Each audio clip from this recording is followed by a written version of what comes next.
Surabaya dikenal sebagai kota maju dengan pembangunan yang terus berkembang, ditambah sebagai pusat ekonomi Jawa Timur, aktivitas bisnis di kota ini sangatlah stabil, serta ekonominya pun stabil.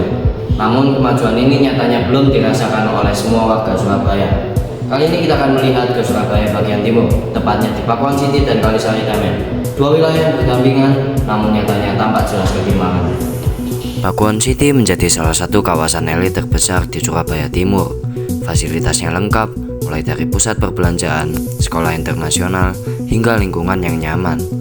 Warga yang tinggal di sini pun berasal dari kalangan menengah ke atas dengan pekerjaan rata-rata sebagai pengusaha dan profesional. Berikutnya adalah daerah Kalisari Damen. Daerah ini sama dengan Pakuan City yang berada di Surabaya Timur, tepatnya berada di dekat Mulyorejo.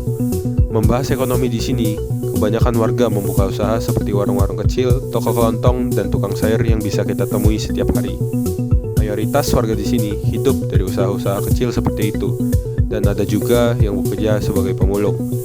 Selain itu, ada juga beberapa warga yang bekerja sebagai pegawai kasar atau asisten rumah tangga di Pakuan City. Tantangan yang dihadapi oleh warga-warga Kalisari Damen cukup jelas, yaitu tempat usahanya yang semakin sempit karena daerah yang padat dan kesempatan untuk bekerja atau berwirausaha yang sedikit. Baik, bersama dengan saya Rebecca ini. Kali ini saya akan mewawancari mantan ketua RT dari Pakuan City.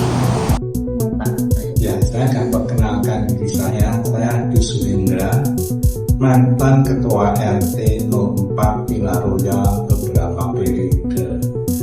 Saya COVID 1-2 tahun karena usia saya mengundurkan diri dari kegiatan tenaga muda. Narasumber kami, Pak Agus, mengatakan bahwa banyak masyarakat di perumahan Pakuan City memperkerjakan masyarakat yang tinggal di daerah sekitar Pakuan City. Contohnya, masyarakat di Kalisari Damen. Pengelola itu diambil dari orang lingkungan, ya. Dan sebagai contoh ya, keamanan sampah. Rata-rata orang di sekitar, anak-anak muda di sekitar sini.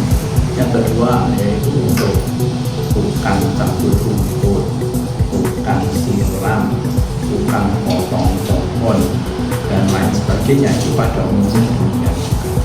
Itu misalnya ada sebagian yang dari laki-laki maupun perempuan. Khusus untuk perempuan-perempuan yang sudah ibu-ibu, biasanya mereka itu mendapatkan job yaitu untuk membersihkan garam-garamnya warga, ya. Terus yang ini ya ada siram-siram, ya.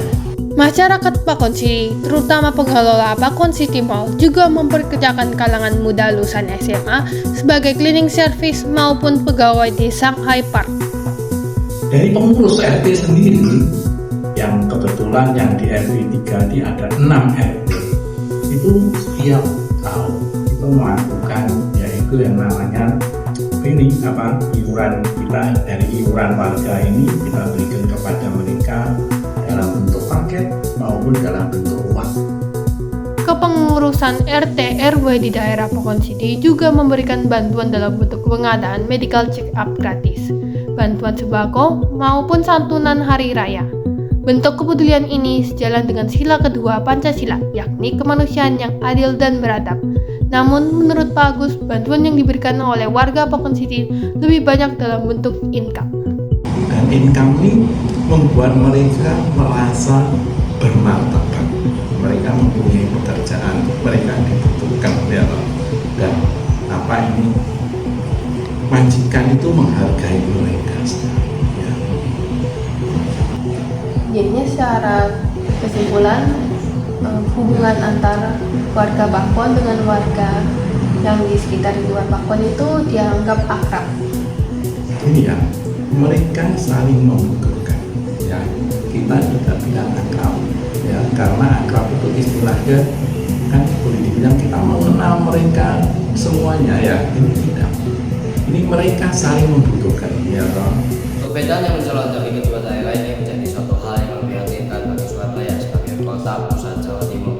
Kondisi ini menunjukkan